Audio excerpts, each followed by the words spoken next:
ಒಂದು ಆರ್ಚ್ ಕಟ್ತಾ ಇದ್ದಾರೆ, ಮುಸ್ಲಿಂ ಏರಿಯಾಕ್ಕೆ ಹೋಗ್ಬೇಕಾದ್ರೆ ಟ್ರಾಫಿಕ್ ಜಾಮ್ ಆಗ್ತಾ ಇದೆ, ಅದನ್ನು ತಡೆಯೋ ತಾಕತ್ತಿಲ್ಲ. ಬಸವ ಕಲ್ಯಾಣ ಅನುಭವ ಮಂಟಪ ಪೀರ್ ಪಾಷಾ ಬಂಗ್ಲಾ ಆಗಿದೆ, ಹೋರಾಟಕ್ಕೆ ಹೊರಟಿದ್ದಾರೆ ಸ್ವಾಮೀಜಿ ಅಂತ ಕೇಳಿದರೆ ಅವರು ಸ್ವಾಮೀಜಿನ ಅಂತ ಕೇಳ್ತಾರೆ. ನಿಮ್ಮ ಈ ಯೂನಿವರ್ಸಿಟಿಯಿಂದ ಇವರು ಸ್ವಾಮಿ ಇವರು ಗುರು ಅನ್ನುವಂಥ ಸರ್ಟಿಫಿಕೇಟ್ ನಮಗೇನು ಅವಶ್ಯಕತೆ ಇಲ್ಲ. ನೀವು ಮಾಡಬೇಕಾದಂತಹ ಕೆಲಸ ಮಾಡಿ. ಬುಲ್ಡೋಜರ್ ಬಾಬಾ ಆಗ್ತೀನಿ ನಾನು. ನನಗೆ ಬಹಳ ಖುಷಿಯಾಗಿದ್ದೇನು ಅಂತ ಕೇಳಿದರೆ ಯೋಗಿಯವರ ಆಡಳಿತ ಇವ್ರ ಮೇಲೆ ಪರಿಣಾಮ ಬೀರಿತಲ್ಲ ಅನ್ನುವಂಥದ್ದು ನನಗೆ ಬಹಳ ಖುಷಿಯಾಗಿದೆ. ಬರೀ ಬುಲ್ಡೋಜರ್ ಬಾಬಾ ಆಗೋದು ಬೇಡ, ಬರೀ ಕಟ್ಟಡ ನೆಲಸಮ ಮಾಡುವಂತಹ ಕೆಲಸಕ್ಕೆ ನೀವು ಹೋಗಬೇಡಿ. ಯೋಗಿಯವರು ಹೇಗೆ ಕಟ್ಟಡ ಕಟ್ತಾರೋ ಆ ಕೆಲಸನೂ ಕೂಡ ನೀವು ಮಾಡಿ. ನೀವು ಬುಲ್ಡೋಜರ್ ಬಾಬಾ ಆಗೋದಾದರೆ ನಾನು ನಿಮಗೆ ಹೇಳ್ತಾ ಇದ್ದೀನಿ, ನಿಮ್ಮ ಕರ್ನಾಟಕ ಪೀಪಲ್ ಎಜುಕೇಷನ್ ಸೊಸೈಟಿಯ 5 ಬಿಲ್ಡಿಂಗ್ಗಳಿಗೆ ಕಟ್ಟಡ ಪರವಾನಗಿಯೇ ಇಲ್ಲ. ನೀವು ಅದನ್ನು ಡೆಮೊಲಿಷ್ ಮಾಡೋದಾದರೆ ನಾನೇ ಹಿಟಾಚಿ ಕಳಿಸ್ತೀನಿ ನಿಮಗೆ. ಇವೆಲ್ಲ ಡೆಮೊಲಿಷ್ ಮಾಡಿ ಬನ್ನಿ. ನಾನು ಹೈಕೋರ್ಟ್ ಆದೇಶ ಏನು ಹೇಳುತ್ತೋ ಡಿವಿಷನ್ ಬೆಂಚಿಗೆ ಹಾಕಿದ್ದೀವಿ. ಆ ಹೈಕೋರ್ಟ್ ಆದೇಶದ ಪ್ರಕಾರ ನಾವು ಕಟ್ಟಡ ತೆರವುಗೊಳಿಸಬೇಕು ಏನೋ ಅಷ್ಟೇ ಇಡಬೇಕೋ ಅದನ್ನು ನಾವು ಮುಂದುವರೆದು ನಾವು ಮಾಡ್ತೀವಿ. ನಿಮಗೆ ಕೋರ್ಟ್ ಆದೇಶನೂ ಇರಲಿಲ್ಲ, ಸರ್ಕಾರದ ಸೂಚನೆಯೇ ಇರಲಿಲ್ಲ. ಆದರೂ ಕೂಡ ಪತರಗುಟ್ಟಿ ಕರ್ನಾಟಕ ಸರ್ಕಾರದಿಂದ ಮಂಜೂರು ಮಾಡಿಕೊಂಡಂಥ 5 ಎಕರೆ ಏರ್ ಸ್ಪೇಸ್ನಲ್ಲಿರುವಂಥ 5 ಎಕರೆಯನ್ನು ವಾಪಸ್ ಕೊಟ್ಬಿಟ್ರಲ್ರಿ. ಯಾಕೆ? ಭಯ ಆಯ್ತಾ? ಜೈಲಿಗೆ ಹೋಗೋ ಭಯ ಆಯ್ತಾ? ಮೊದಲು ನಿಮ್ಮದನ್ನು ನೀವು ನೋಡ್ಕೊಳ್ಳಿ. ನ್ಯಾಯಾಲಯ ಏನು ಹೇಳುತ್ತೆ ಆ ನ್ಯಾಯಾಲಯದ ಪ್ರಕಾರ ನಾವು ನಮ್ಮ ಬಿಲ್ಡಿಂಗು ನಮ್ಮ ಮಠ ರಕ್ಷಣೆ ಮಾಡಲಿಕ್ಕೆ ನಾವು ಅರ್ಹರಾಗಿದ್ದೀವಿ, ಬದ್ಧರಾಗಿದ್ದೀವಿ.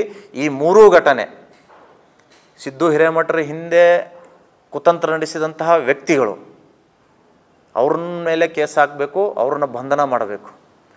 2 ಅಲ್ಲಿ ಮರಲಿಂಗಪ್ಪನನ್ನು ಹತ್ಯೆ ಮಾಡಿದಂತಹ ಮರೆಪ್ಪ ಏಡಿನ್ ಅನ್ನುವನನ್ನು ಬಂಧಿಸಬೇಕು. 3ನೇದ್ದು ದಲಿತ ಯುವತಿಯ ಅಪಹರಣ ಆಗಿದೆ, ಅಪ್ರಾಪ್ತ ಯುವತಿ. ಆ ಮುಟ್ಟಾಳನನ್ನು ಕರ್ಕೊಂಡು ಬಂದು ಪೋಕ್ಸೋ ಕೇಸ್ ಹಾಕಿ ಒಳಗಡೆ ಹಾಕಬೇಕು. 1 ವಾರ ನಾವು ಸಮಯ ಕೊಟ್ಟಿದ್ದೀವಿ. ಈ 1 ವಾರದಲ್ಲಿ ಈ ಘಟನೆಯನ್ನು ಭೇದಿಸಿ ಸರಿಯಾದ ನ್ಯಾಯ ಮತ್ತು ಮಾಹಿತಿಯನ್ನು ಸಮಾಜಕ್ಕೆ ಕೊಡದೆ ಹೋದರೆ IG ಆಫೀಸ್ ಎದುರುಗಡೆ ನಾವು ಪ್ರತಿಭಟನೆಯನ್ನು ಹಮ್ಮಿಕೊಳ್ಳೋರಿದ್ದೀವಿ ಅಂತ ಈ ಮೂಲಕ ನಾನು ತಿಳಿಕೆ ಬಯಸ್ತಾ ಇದ್ದೇನೆ. ರಾಷ್ಟ್ರೀಯ ಉದ್ದೇಶ ಇತ್ತೀಚೆಗೆ ಕಲಬುರಗಿಯಲ್ಲಿ ಕಂಡು ಕೇಳರಿಯದಂತಹ ಅನೇಕ ಘಟನೆಗಳನ್ನು ನಾವು ನೋಡಿದ್ದೀವಿ. ಆದರೆ ಈಗ ಆಗಿರುವಂತಹ ಘಟನೆ ಇದೊಂದು ವಿಶೇಷವಾಗಿರುವಂತಹ ಘಟನೆ. ಹೋರಾಟಗಾರ ಆದಂಥ ಮತ್ತು RTI ಕಾರ್ಯಕರ್ತ ಸಿದ್ದು ಹಿರೇಮಠ್ ಇವರು ಪ್ರತಿನಿತ್ಯ ತಮ್ಮ ಇನ್ನೋವಾ ವಾಹನದಲ್ಲಿ ತಮ್ಮ ಮಕ್ಕಳನ್ನು ಕರ್ಕೊಂಡು SBR ಕಾಲೇಜ್ಗೆ ಮತ್ತು ಸ್ಕೂಲ್ಗೆ ಅಭ್ಯಾಸಕ್ಕಾಗಿ ಬಿಟ್ಟು ಬರ್ತಾರೆ. ಇದನ್ನೇ ಫಾಲೋ ಅಪ್ ಮಾಡಿದಂತಹ ಕೆಲ ಕಿಡಿಗೇಡಿಗಳು ಇವರು ತಮ್ಮ ಮಕ್ಕಳಿಗೆ ಕಾಲೇಜಿಗೆ ಬಿಟ್ಟು ವಾಪಸ್ ಬರಬೇಕಾದ್ರೆ PNT ಅಂಡರ್ ಬ್ರಿಡ್ಜ್ ಹೋಗುವಂತಹ ರಸ್ತೆಯಲ್ಲಿ ರಾಂಗ್ ರೂಟಲ್ಲಿ ಬಂದಂತಹ ಸಂಜು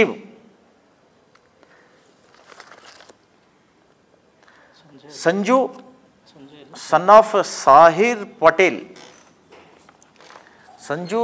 ಸಾಹಿರ್ ಪಟೇಲ್ ಅನ್ನುವಂಥವನು ರಾಂಗ್ ರೂಟಲ್ಲಿ ಬಂದು ಬೈಕ್ ತಂದು ಇವರ ಗಾಡಿಗೆ ಡ್ಯಾಶ್ ಹೊಡಿತಾರೆ.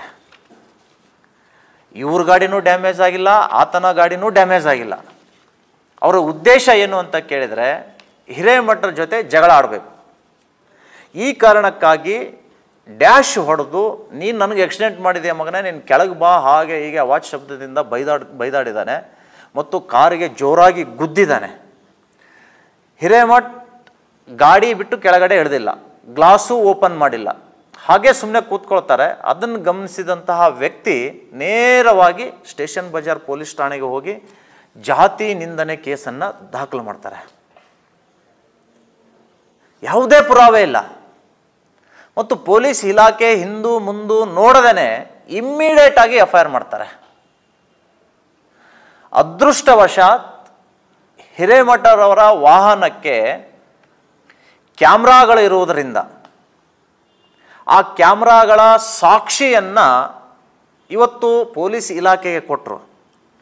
ದುರ್ದೈವ ನೋಡಿ, ಆರೋಪಿ ತನಗೆ ನೋಟಿಸ್ ಕೊಡಲಿಕ್ಕೆ ಒಬ್ಬ ಕಾನ್ಸ್ಟೇಬಲ್ ಹೋಗ್ತಾರೆ, ಆದರೆ ಇಲ್ಲಿ ಒಬ್ಬ ACPನೇ ಹೋಗಿದ್ದಾರೆ ಅವ್ರ ಮನೆಗೆ, ಹೋಗಿ ನೋಟಿಸ್ ಕೊಟ್ಟು ಎನ್ಕ್ವೈರಿಗೆ ಬರಬೇಕು ಅಂತ ಒತ್ತಡ ಹಾಕಿದ್ದಾರೆ.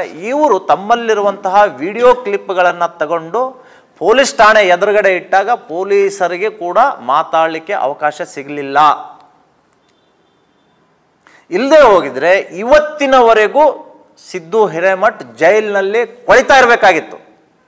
ಇವರ ಉದ್ದೇಶನೂ ಅಷ್ಟೇ, ಇವ್ರನ್ನ ಜೈಲಿಗೆ ಕಳಿಸ್ಬೇಕು, ಜೈಲಿನಲ್ಲೇ ಕೊಳಿಸ್ಬೇಕು ಅನ್ನುವಂತಹದ್ದು ಇವರ ಮೂಲ ಉದ್ದೇಶ ಆಗಿತ್ತು. ಈ ಉದ್ದೇಶದ ಹಿಂದ್ಗಡೆ ಒಬ್ಬ KS ಆಫೀಸರ್, ಇನ್ನೊಬ್ಬ ಜಿಲ್ಲಾ ಉಸ್ತುವಾರಿ ಸಚಿವರ ಆಪ್ತ, ಇವರಿಬ್ಬರೂ ಕೂಡಿ ಷಡ್ಯಂತ್ರವನ್ನು ಮಾಡಿ ಇವರ ಮೇಲೆ, ಹೋರಾಟಗಾರರ ಮೇಲೆ ಸುಳ್ಳು ಕೇಸಲು ದಾಖಲನ್ನು ಮಾಡಿದ್ದಾರೆ. ಇನ್ಚಾರ್ಜ್ ಮಿನಿಸ್ಟರ್ ತಮ್ಮ ಸರ್ಕಾರಿ ಸಭೆಗಳಲ್ಲಿ ಹೇಳ್ತಿರ್ತಾರೆ, ಯಾರಿದ್ದಾರೆ RTI ಕಾರ್ಯಕರ್ತರು, ನಕಲಿ RTI ಕಾರ್ಯಕರ್ತರು, ನಕಲಿ ಅಸಲಿ ಅಂತ ಗೌರ್ಮೆಂಟ್ನಿಂದ ಏನಾದರೂ ಸರ್ಟಿಫಿಕೇಟ್ ಕೊಡ್ತೀರಾ? ಅವ್ರನ್ನ ಮಟ್ಟ ಹಾಕಿ ಅವ್ರ ಮೇಲೆ ಎಷ್ಟು ಕೇಸ್ ಇದೆ ನೋಡಿ ಅಂತ ಹೇಳಿ ಆರ್ಡರ್ ಮಾಡಿದ್ದರ ಪರಿಣಾಮ ಈ ಕುತಂತ್ರಕ್ಕೆ ಅವರ ಆಪ್ತರು ಇಳಿದಿರೋದು ಅತ್ಯಂತ ಶೋಚನೀಯ ಮತ್ತು ನಾಚಿಕೆಗೇಡಿನ ಸಂಗತಿಯಾಗಿದೆ. ಸರಿ, ರಸ್ತೆ ಮೇಲೆ ಹೋಗಬೇಕಾದಂಥ ಸಂದರ್ಭದಲ್ಲಿ ಇವ್ರು ಮಾತಾಡದೇ ಇದ್ದರೂ ಕೂಡ ಇವ್ರ ಮೇಲೆ ಅಟ್ರಾಸಿಟಿ ಕೇಸ್ ಹಾಕ್ತಾರೆ ಅಂದರೆ, ಇದೇ ಪಾಯಿಂಟನ್ನು ಇಟ್ಕೊಂಡು ಕಲಬುರಗಿ ಧಾರವಾಡ ಹೈಕೋರ್ಟ್ ಪೀಠ ಸೂಚನೆ ಕೊಟ್ಟಂತಹ ಒಂದು ಆದೇಶದ ಮೇರೆಗೆ ಮತ್ತು ಸುಪ್ರೀಂ ಕೋರ್ಟಿನ ಆದೇಶವನ್ನು ಉಲ್ಲೇಖ ಮಾಡಿ ಇವತ್ತು ನಮ್ಮ ಸಿದ್ದು ಹಿರೇಮಠ್ ಅವರಿಗೆ ಜಾಮೀನು ಮಂಜೂರು ಮಾಡಿದೆ. ನಾನು ಆ ಶಕೀಲ್ ಅಂಗಡಿಯವರು ಮತ್ತು ಅಲ್ಲಿಯ ACP ಅವರು ಇದ್ದಾರಲ್ಲ, ಅವರಿಗೆ ನಾನು ಪ್ರಶ್ನೆ ಮಾಡಲಿಕ್ಕೆ ಬಯಸ್ತಾ ಇದ್ದೀನಿ. ಸಿದ್ದು ಹಿರೇಮಠರ ಮೇಲೆ ಯಾವ ವ್ಯಕ್ತಿ ಕೇಸ್ ಮಾಡಿದ್ದಾನೆ, ಆತನ ದಿನಚರಿ ಏನು, ಆತನ ಹಿಸ್ಟ್ರಿ ಏನು, ಸ್ವಲ್ಪ ಆದರೂ ಅವಲೋಕನ ಮಾಡಿದರಾ? ನಾನು ಹೇಳ್ತೀನಿ, ಆ ಸಂಜು ಶಾಹಿರ್ ಪಟೇಲ್ನ ಹಿಸ್ಟ್ರಿ ಏನು ಅಂತ ಕೇಳಿದರೆ, ಇಲ್ಲಿಯವರೆಗೆ ಆತನ ಮೇಲೆ ಸುಮಾರು ಬರೋಬ್ಬರಿ 12 ಕೇಸ್, 1 ಡಜನ್ ಕೇಸ್ ಇದ್ದಾವೆ.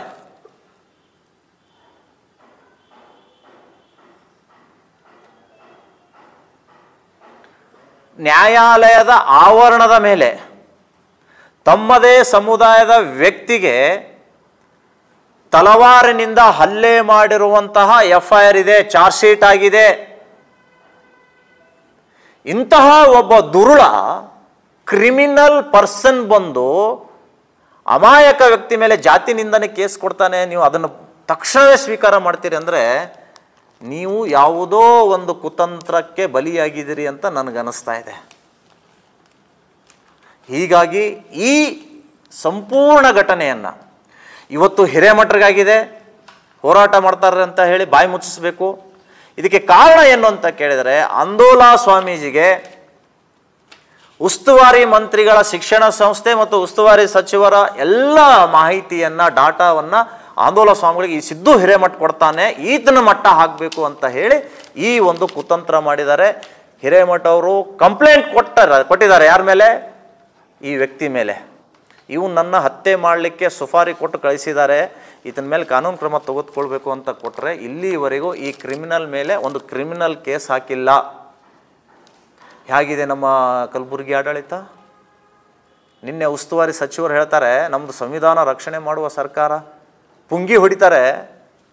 ಇದು ಸಂವಿಧಾನ ರಕ್ಷಣೆ ಮಾಡೋ ಸರ್ಕಾರ ಏನ್ರಿ? ನಿಮ್ಮ ಆಪ್ತರು ಒಬ್ಬ ಕ್ರಿಮಿನಲ್ ಅನ್ನು ಇಟ್ಕೊಂಡು ಒಬ್ಬ RTI ಹೋರಾಟಗಾರನ, ಸಾಮಾಜಿಕ ಹೋರಾಟಗಾರನ ಬೆದರಿಕೆ ಹಾಕಿ ಕೊಲೆ ಮಾಡಲಿಕ್ಕೆ ಕಳಿಸ್ತಾರೆ ಅಂದರೆ ಇಲ್ಲಿ ಸಂವಿಧಾನ ರಕ್ಷಣೆ ಆಗ್ತಾ ಇದೆಯಾ? ಎಲ್ಲಿದೆ ಸಂವಿಧಾನ? ಖರ್ಗೆಯವರ ಕ್ಷೇತ್ರದಲ್ಲಿ ಮರ್ಲಿಂಗಪ್ಪ ಅನ್ನುವಂಥವನ ಕೊಲೆಯಾಗಿದೆ. 3 ಜನ ಆರೋಪಿಗಳು. ಮುಖ್ಯ ಸಂಚುಕೋರ ಮರೆಪ್ಪ ಏಡಿನ್ ಕರದಳ್ಳಿ ಈ ವ್ಯಕ್ತಿಯನ್ನು ಇಲ್ಲಿವರೆಗೂ ಬಂಧಿಸಿಲ್ಲ. ಸಂತ್ರಸ್ತ ಕುಟುಂಬ ನಮ್ಮನ್ನು ಭೇಟಿಯಾಗಿ ನಾನು ಅಲ್ಲಿಯ PSI ತಿರುಮಲೇಶಗೆ ಮಾತಾಡಿದ್ದೆ. ಮಾತಾಡಿದ ಮೇಲೆ ಆ ಸ್ವಾಮಿ ಕಡೆ ಯಾಕೆ ಹೋಗಿದ್ದೀರಿ ಅಂತ ಹೇಳಿ ಆ ಸಂತ್ರಸ್ತ ಕುಟುಂಬಕ್ಕೆ ತಿರುಮಲೇಶ ಬೆದರಿಕೆ ಹಾಕ್ತಾರೆ. ನೀವು ಸರಿಯಾಗಿ ನ್ಯಾಯ ಕೊಟ್ರೆ, ಕೊಲೆಗಡಕರನ್ನ ಬಂಧಿಸಿ ಜೈಲಿಗಟ್ರೆ ಅವ್ರು ನಮ್ಮ ಕಡೆ ಯಾಕೆ ಬರ್ತಿದ್ರಿ? ಸಚಿವರೇ, ನಿಮ್ಮ ಕ್ಷೇತ್ರದ ಅಧಿಕಾರಿಗಳು ನಡೆದುಕೊಳ್ಳುವಂತಹ ರೀತಿ ನೋಡಿ ನೀವು. ಇಲ್ಲಿವರೆಗೂ ಬಂಧಿಸಿಲ್ಲ. ಮತ್ತೆ ಈ ವ್ಯಕ್ತಿ ನನಗೆ ನಮ್ಮೂರು ಕಾಂಗ್ರೆಸ್ ಪಾಟೀಲ್ ಗೌಡ ಇದ್ದಾನೆ, ನನಗೆ ರಕ್ಷಣೆ ಮಾಡ್ತಾನೆ, ಯಾರೂ ಏನೂ ಮಾಡೋಕ್ಕಾಗಲ್ಲ ಅಂತೇಳಿ ಬೇಕಾಬಿಟ್ಟಿ ಗ್ರಾಮದಲ್ಲಿ ಓಡಾಡಿ ಆ ಸಂತ್ರಸ್ತ ಕುಟುಂಬಕ್ಕೆ ಬೆದರಿಕೆ ಹಾಕ್ತಾ ಇದ್ದಾನೆ ಮರ್ಲಿಂಗಪ್ಪ ಅನ್ನೋನು. ಈ ತಿರುಮಲೇಶ್ PSI ಹೇಳ್ತಾರಂತೆ, ನಮಗೆ ಸಿಗ್ತಾ ಇಲ್ಲ, ಈ ಸ್ವಾಮಿ ಕಡೆ ಯಾಕೆ ಹೋಗಿದ್ದೀರಿ, ನೀವೇ ಹುಡ್ಕೊಂಡು ಬರ್ರಿ. ಈಗ ನಾನು ಹೇಳ್ತೀನಿ, ನೀವು ಡ್ರೆಸ್ ಕಳ್ಕೊಂಡು ಮನೆಗೆ ಹೋಗ್ತೀರಾ? ಸರ್ಕಾರಿ ಸಂಬಳ ತಿಂದು ಒಬ್ಬ ಕೊಲೆಗಡಕರನ್ನು ನೀವು ಮುಚ್ಚಿಡ್ತೀರಿ, ಅರೆಸ್ಟ್ ಮಾಡೋದಿಲ್ಲ ಅಂದರೆ ಏನು ಡ್ಯೂಟಿ ಮಾಡ್ತೀರಿ ನೀವು? ಇದು ಎರಡನೇದ್ದು. ಮೂರನೇದ್ದು, ಜೇವರ್ಗಿ ತಾಲೂಕಿನಲ್ಲಿ ಒಬ್ಬ ದಲಿತ ಯುವತಿ, ಆ ದಲಿತ ಯುವತಿಯನ್ನು ಒಬ್ಬ ಹುಡುಗ ಅಪಹರಿಸ್ಕೊಂಡು ಹೋಗಿದ್ದಾನೆ. ಈ ಥರ ಎರಡನೇ ಚಟುವಟಿಕೆ ಆ ವ್ಯಕ್ತಿದು. ಆತನ ಹೆಸರು ಹೇಳಿದ್ರು ಕೂಡ ಇಲ್ಲಿಯವರೆಗೆ ಆ ದಲಿತ ಯುವತಿಯನ್ನು ಪತ್ತೆ ಹಚ್ಚುವಲ್ಲಿ ಜಿಲ್ಲಾ ಪೊಲೀಸ್ ಇಲಾಖೆ ವಿಫಲ ಆಗಿದೆ. ದಲಿತ ಸಚಿವರ ತವರಿನಲ್ಲೇ ದಲಿತ ಮಹಿಳೆಯರಿಗೆ, ದಲಿತ ಇವರಿಗೆ ರಕ್ಷಣೆ ಇಲ್ಲ ಅಂದರೆ ಸಂವಿಧಾನ ಎಲ್ಲಿ ನಡೀತಾ ಇದೆ ಇಲ್ಲಿ? ಸೊ ಈ ಮೂರೂ ಘಟನೆಗಳು ಇವತ್ತು ನಮ್ಮ ಕಣ್ಣೆದುರಿಗಿದ್ದಾವೆ. ಪುಂಗಿ ಊದೋದನ್ನು ಬಿಡಿ, ಕೆಲಸ ಮಾಡಿ. ಇದರಿಂದ ಹೋರಾಟಗಾರರ ಹತ್ತಿಕ್ಕೋ ಕೆಲಸ ಆಗ್ತಾ ಇದೆ 100%. ಇಲ್ಲಿ KRG ಮಿನಿಸ್ಟರ್ ಏನಿದಾರಲ್ಲ, ಇವರು ಎದುರುಗಡೆ ಯಾರು ಮಾತಾಡಬಾರ್ದು, ಎಲ್ಲರೂ ಬಾಯಿ ಮುಚ್ಕೊಂಡಿರ್ಬೇಕು. ಅನೇಕ ರಾಜಕಾರಣಿಗಳು ಕೂಡ ನನ್ನನ್ನು ನೋಡಿ ಹೆದರ್ತಾರೆ, ಇವನ್ಯಾವನು ಸ್ವಾಮಿ, ಇವನ್ಯಾವನು ಹಿರೇಮಠ, ಮತ್ತೆ ಅವನು ನನ್ನ ವಿರುದ್ಧ ಬಾಯಿ ಮಾಡೋನು. ಅದಕ್ಕೆ ಪೊಲೀಸ್ ಇಲಾಖೆಗೆ ಹೇಳೋದು, RTI ಕಾರ್ಯಕರ್ತ ಎಷ್ಟು ಕೇಸ್ ಇದಾವ್ರಿ, ತೆಗೀರಿ ಅವನ್ನ. ಬೆಂಕಿ ಇವರಿಗೆ RTI ಕಾರ್ಯಕರ್ತರು, ಹೋರಾಟಗಾರರು ಅಂದರೆ ಇವರು ಹೊಟ್ಟೆ ಒಳಗಡೆ ಅಗ್ನಿ ಹಾಕಿದಂಗೆ ಆಗುತ್ತೆ. ಹೀಗಾಗಿ ಇವರ ಹೋರಾಟ ಹತ್ತಿಕ್ಕಬೇಕು. ಅವರ ಬಂಡವಾಳ ಏನಿದೆಯಲ್ಲ, ವಾಮ ಮಾರ್ಗದಿಂದ ಸೈಟ್ಗಳು ತಗೊಂಡಿದ್ದು, ಪುಕ್ಕಟೆಯಾಗಿ ಜಮೀನುಗಳನ್ನು ಕಬಳಿಸಿರೋದು, ಅನುದಾನದ ಮೇಲೆ ಅನುದಾನ ಹಾಕ್ಕೊಂಡು ಕಾಲೇಜ್ಗಳನ್ನು ಕಟ್ಟಿರುವಂಥದ್ದು. ಒಬ್ಬನೇ ಒಬ್ಬ ಬಡ ವಿದ್ಯಾರ್ಥಿಗೆ ಇವರು ಫ್ರೀಯಾಗಿ ಎಜುಕೇಷನ್ ಕೊಟ್ಟಿದ್ದಾರಾ? ಸರ್ಕಾರಿ ಜಾಗ ತೊಗೊಂಡಿದ್ದಾರೆ, ಅನುದಾನ ತೊಗೊಂಡು ಕಟ್ಟಡ ಕಟ್ಟಿದ್ದಾರೆ. ಯಾವುದೋ ಒಬ್ಬ ವ್ಯಕ್ತಿ ಹೇಳಿ ನೋಡೋಣ. ಇವುಗಳನ್ನು ಎಳೆ ಎಳೆಯಾಗಿ ಬಿಚ್ತಾ ಹೊರಟಾಗ ಇವ್ರನ್ನ ಮಟ್ಟ ಹಾಕಬೇಕು ಅಂತ ಹೇಳಿ ಸಂಚು ರೂಪಿಸಿದ್ದಾರೆ. ಇವತ್ತು ಸ್ಯಾಂಪಲ್ ಆಗಿ ಸಿದ್ದು ಹಿರೇಮಠನನ್ನು ಉಪಯೋಗಿಸ್ಕೊಂಡಿದ್ದಾರೆ. ನಾಳೆ ನನ್ನ ಮೇಲೂ ಆಗ್ಬೋದು, ಇವ್ರ ಮೇಲಾಗ್ಬೋದು, ಇವ್ರ ಮೇಲಾಗ್ಬೋದು. ಇದಕ್ಕೆಲ್ಲ ಏನಾದರೂ ಸಮಸ್ಯೆ ಆದರೆ, ಪ್ರಾಣಕ್ಕೆ ಅಪಾಯ ಆದರೆ, ಈ ಟೀಮ್ ಏನಿದೆಯಲ್ಲ, ಈ ಸಿದ್ದು ಹಿರೇಮಠ ವಿರುದ್ಧ ಏನು ಸಂಚು ರೂಪಿಸಿದಾರಲ್ಲ, ಇದೇ ಟೀಮೇ ನೇರ ಹೊಣೆ ಆಗುತ್ತೆ, ಅವರೇ ನೇರ ಹೊಣೆ ಬರಬೇಕಾಗುತ್ತೆ ಅನ್ನುವಂಥದ್ದು ಈ ಮೂಲಕ ನಾನು ಹೇಳಕ್ಕೆ ಬಯಸ್ತಾ ಇದ್ದೇನೆ.